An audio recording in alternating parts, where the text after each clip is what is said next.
देखेंगे हमारा इतिहास और नागरिक जीवन। ये कक्षा 8 की पुस्तक है। तो इसमें आज हम लोग देखेंगे पाठ 11 और ये कक्षा 8 की इतिहास का अंतिम पाठ है।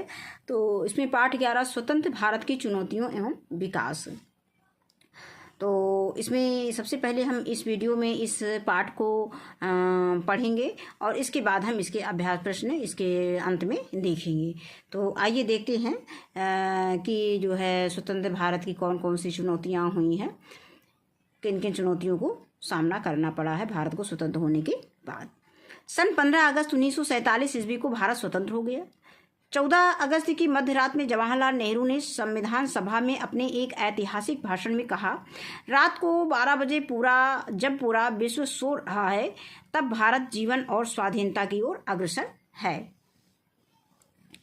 भारत की करोड़ों जनता का सपना अब सच हो चुका था, किंतु स्वतंत्र भारत के सामने अनेक समस्याएं व चुनौतियां थी।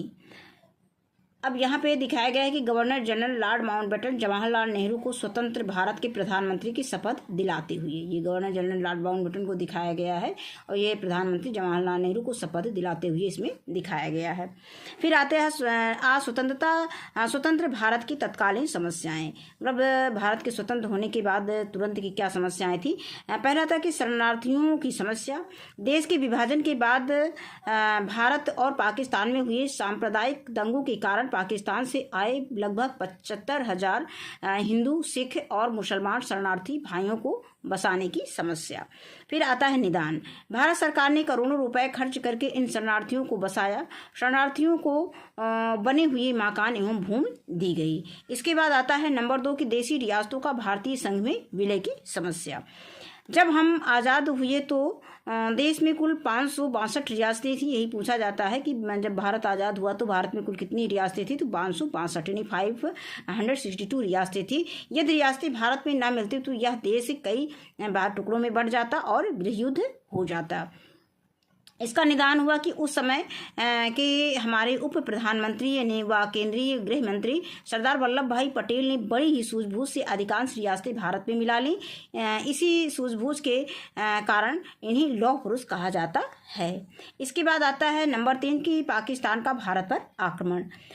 स्वतंत्रता के तुरंत बाद पाकिस्तान कबायलियों ने कश्मीर में धावा बोलकर 1/3 भाग पर अधिकार कर लिया। कश्मीर के महाराजा ने भारत में सम्मिलित होने की अपील की। तो इसका निदान था कि भारतीय जवानों ने कश्मीर में कबायलियों को खदेड़ दिया। कश्मीर भारत का अभिन्न अंग बन गया और कश्मीर का 1/3 हिस्से पर पाकिस्तान का आज भी अनाधिकृत कब्जा है। इसके बाद आता है नंबर 4 आर्थिक समस्या। स्वतंत्रता के बाद कृषि की स्थिति अच्छी नहीं थी। हमारे देश के गेहूं और जूट उत्पादन के अधिकांश सिंचित क्षेत्र पाकिस्तान के हिस्से में हो गए। देश की बढ़ती जनसंख्या के कारण खाद्यान्न की समस्या थी। गेहूं विदेश से आयात किया जाता था। फिर निदान। सरकार के लगातार प्रयासों के कारण देश में खाद्यान्नों का उत्पादन बढ़ा। इसके लिए जमींदारी प्रथा को समाप्त किया गया और काश्तकारों को भूमि दी गई। आज हमारे देश में खाद्यान्न दूसरे देशों को निर्यात भी किया जाता है। इसके बाद आता है स्वराज की चुनौतियां, यानी स्वराज की क्या चुनौतियां थी। पहला है संविधान का निर्माण। 15 अगस्त सन 1947 ईस्वी के बाद भारतीय संविधान सभा एक प्रभुसत्ता संपन्न संस्था हो गई थी। अब इसे भारतीय संविधान का निर्माण करना था। तो निदान क्या हुआ, भारतीय संविधान 26 नवंबर 1949 ईस्वी में बनकर तैयार हो गया, जिसे जो है 26 जनवरी 1950 ईस्वी में लागू कर दिया गया। इसके लागू होने के साथ ही भारत गणतंत्र देश हो गया। इसी कारण हम प्रत्येक वर्ष 26 जनवरी को गणतंत्र दिवस मनाते हैं। फिर आगे आता है कि विदेशी उपनिवेशों के विलीनीकरण की समस्या। देश की स्वतंत्रता के बाद भी गोवा, दमन, दीव और दादरा एवं नागर हवेली में पुर्तगालियों का तथा पुडुचेरी, चंद्रनगर, माही और कारगिल पर फ्रांस का कब्जा था। ये डॉक्टर भीमराव अम्बेडकर को दिखाया गया है जो संविधान निर्माता थे। अब इसके बाद आता है निदान। फ्रांस सरकार ने भारत के आग्रह पर 1954 ईस्वी को पुडुचेरी, चंद्रनगर, माही और कारगिल तो सौंप दिए। पुर्तगालियों ने सैनिक कार्यवाही करने पर 19 दिसंबर 1961 ईस्वी को गोवा, दमन, दीव व दादरा और नागर हवेली को सौंप दिया। अब कश्मीर से कन्याकुमारी तक के समस्त भूभाग भारत के अंग बन गए। फिर तीसरा आता है कि विकास की योजनाएं। तो स्वतंत्रता के बाद देश के सामने गरीबी, अशिक्षा, बेरोजगारी, सामाजिक आर्थिक विषमताओं से समाज को मुक्त कराने की समस्याएं गंभीर थी। निदान क्या हुआ?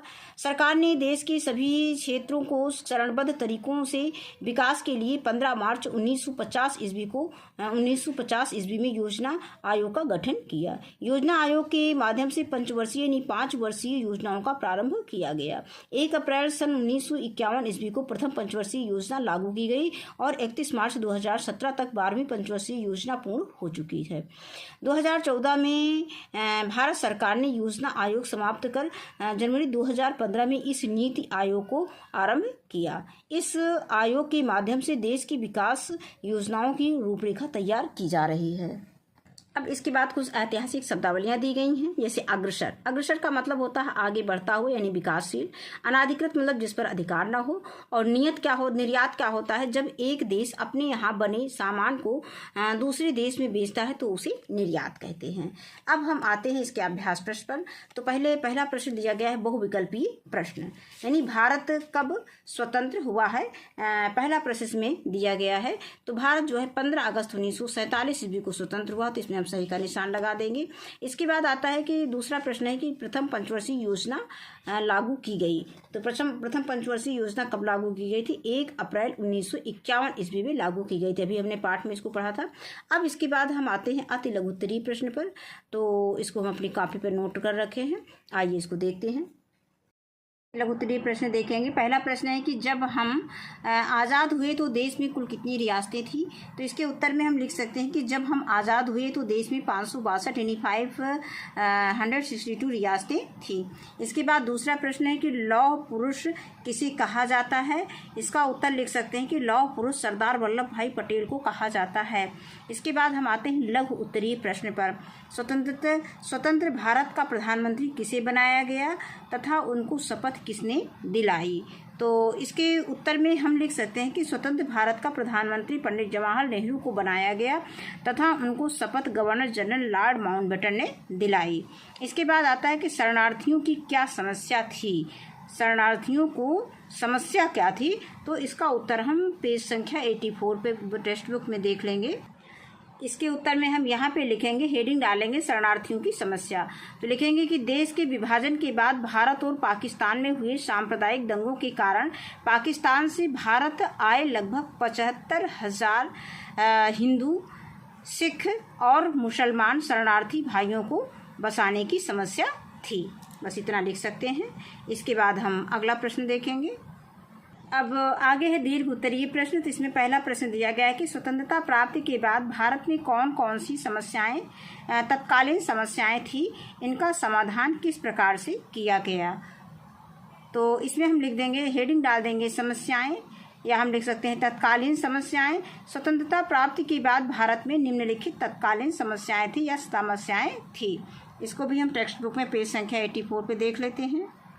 अब इसमें हम कॉपी पे अपने लिखेंगे कि नंबर 1 शरणार्थियों की समस्या, और फिर इसमें 1-2 लाइन लिख देंगे कि देश के विभाजन के बाद भारत और पाकिस्तान में हुए सांप्रदायिक दंगों के कारण पाकिस्तान से भारत आए लगभग 75,000 हिंदू, सिख और मुसलमान शरणार्थी भाइयों को बसाने की समस्या थी। इसके बाद दूसरी हेडिंग डालेंगे देशी रियासतों का भारतीय संघ में विलय की समस्या।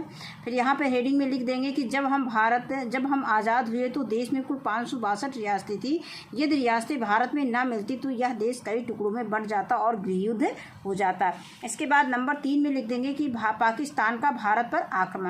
स्वतंत्रता के बाद तुरंत पाकिस्तानी कबायलियों ने कश्मीर में धावा बोलकर 1/3 भाग पर अधिकार कर लिया और कश्मीर के महाराजा ने भारत में सम्मिलित होने की अपील की। अगला प्रश्न है आर्थिक समस्या। अगली हेडिंग इसमें नंबर 4 हो जाएगी, आर्थिक समस्या। फिर इसमें हम लिख देंगे कि स्वतंत्रता के बाद कृषि की स्थिति अच्छी नहीं थी और हमारे देश के गेहूं और जूट उत्पादक के अधिकांश जो सिंचित क्षेत्र थे जहां पर सिंचाई की सुविधा होती थी वो जो पाकिस्तान के हिस्से में हो गए थे। तो यही हम लिख देंगे कि हमारे देश के गेहूँ और जूट उत्पादन के अधिकांश सिंचित क्षेत्र पाकिस्तान के हिस्से में हो गए थे और देश में बढ़ती जनसंख्या के कारण खाद्यान्न की समस्या थी। गेहूं विदेश से आयात किया जाता था। अब इसके बाद इसमें 2 प्रश्न पूछा गया था। एक तो पूछा गया तत्कालीन क्या समस्याएं थी, तो समस्याएं आपने दे दिया। अब इसके बाद हम उत्तर में हेडिंग डालेंगे समाधान क्या है। तो सरकार ने करोड़ों रुपए खर्च करके शरणार्थियों को बसाया। पंचवर्षीय योजनाओं के द्वारा खाद्यान्न औद्योगिक तथा रोजगार समस्याओं को हल किया। सरदार वल्लभ भाई पटेल के प्रयासों से देश का एकीकरण हुआ। सितंबर 1961 ईस्वी में सैनिक कार्रवाई करने पर पुर्तगालियों ने गोवा, दमन और दीव, दादरा और नागर हवेली भारत को सौंप दिया। तो यहीं तक इसका उत्तर हो जाएगा। तो इस तरह से हमारा दीर्घ उत्तरीय प्रश्न 1 दिया था, ये कंप्लीट हो गया है। इस वीडियो में बस इतना ही। वीडियो देखने के लिए बहुत बहुत धन्यवाद।